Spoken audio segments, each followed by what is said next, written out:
월급 시청자 여러분 안녕하십니까? 브랜비어 시간입니다. 오늘 블루스부터 빠르게 짚어봅니다. 미국 경제가 절대로 침체로 갈 수 없는 징후 세 가지가 포착됐다고 합니다. 소비가 강하고 제조업이 살아나고 건설이 호황입니다. 베어 뉴스 넘어갑니다.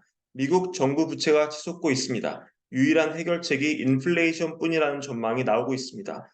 미국 경기 침체가 없다는 얘기가 나오고 있지만 아직 샴페인을 터뜨릴 때가 아니라는 의견도 상당합니다.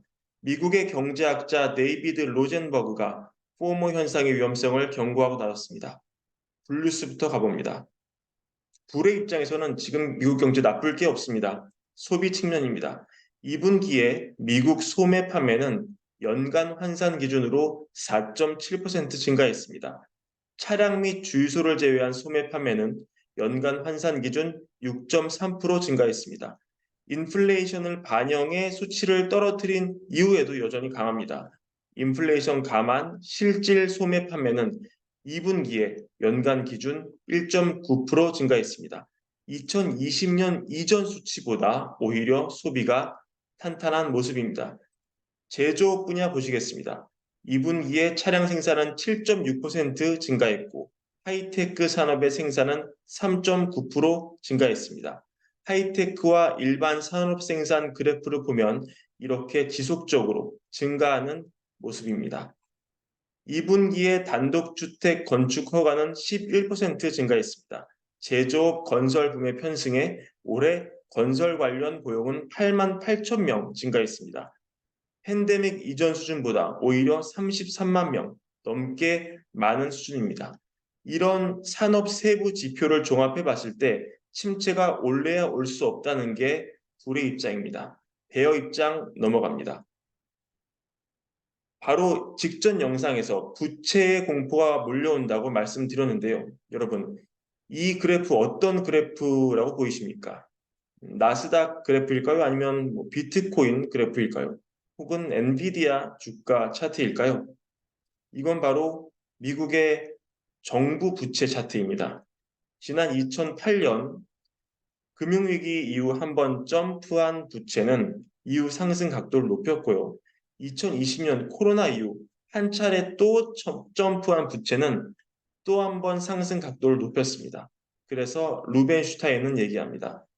그는 몇 가지 가정을 했는데요. 첫째, 미국은 절대 소비를 줄이지 않는다. 세금을 올리지도 않는다. 파산도 하지 않는다. 유일한 방법은 인플레다. 근데 그게 빈부격차를 더 벌어지게 만들 것이다. 인플레는 빚진 사람의 빚을 현재 가치로 환산해 줄여주는 역할을 합니다. 하지만 물가 상승으로 인해 저소득층을 가혹한 상황으로 몰고 가고 경제를 만성적인 그로기 상태로 몰고 갑니다. 문제는 미국 상황이 별로 좋지 않다는 것입니다. 내년 미국은 대선입니다. 하지만 지금 성장률은 별로 나오고 있지 않습니다. 민주당 입장에서는 돈을 풀어 경기를 부양해야 선거를 이깁니다. 그러려면 돈이 필요하고 근데 정부는 예산이 없습니다. 그래서 국채를 더 찍어야 합니다.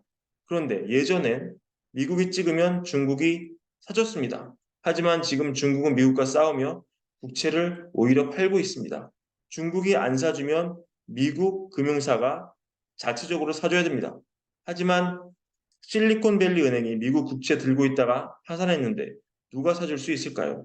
매수자 없이 국채가 찍히면 국채 가격은 떨어지고 그 얘기는 국채 수익률이 올라간다는 뜻입니다. 그러면 금리는 잡히기 힘듭니다. 결국 악순환 국면입니다. 그래서 루벤슈타인은 결국 어느 정도의 인플레를 용인하는 방식으로 결론이 날 거라 말합니다. 이것밖에는 답이 없기 때문입니다. 비슷한 경고 등은 계속 들리고 있습니다. 미국 언론은 아직 샴페인을 터뜨릴 때가 아니라고 경고합니다. 가능성은 두 가지입니다. 앞서 말씀드린 대로 여러 가지 원인으로 인플레가 인플레 망령이 다시 살아나거나 아니면 그동안 긴축이 너무 강해 경제의 어느 한 축이 이미 망가져 버린 것입니다. 극단의 두 시나리오가 너무 강력하기 때문에 모두가 해피해지는 그런 골디락스 시나리오는 없다고 얘기합니다. 2008년에도 그랬다는 얘기가 나옵니다. 다들 예쁘장한 데이터에 속아 위기가 오는 줄 몰랐지만 예쁘장한 데이터가 나왔을 때 사후적으로 보니 이미 위기가 시작됐다라는 것입니다. 저명한 경제학자 로젠버그도 비슷한 얘기를 하는데요. 그는 최근 주식시장을 예로 들어 포모 현상이 지배하고 있다. 이렇게 설명합니다. 이런 대중심리가 대공황과 닷컴 버블, 금융위기 때도 있었다는 것입니다. 지금까지는 미국이 팬데믹 지원금과 신용카드로 버텨왔지만 이제는 한계라고 그는 설명합니다. 미국 경제를 지탱하던 가계저축은 이미 바닥을 보이고 있다고 그는 지적합니다. 그는 이렇게 말합니다. 뉴욕 연은의 조사 결과 한 달 안에 평균 2,000달러, 2,000달러를 필요로 하는 신용대출 신청자 수가 34.8%를 기록했다. 이는 2021년 2월 이후 가장 높은 수준이라고 얘기합니다. 오늘의 브랜베어 여기까지입니다. 구독과 좋아요도 부탁드립니다. 시청해 주셔서 감사합니다.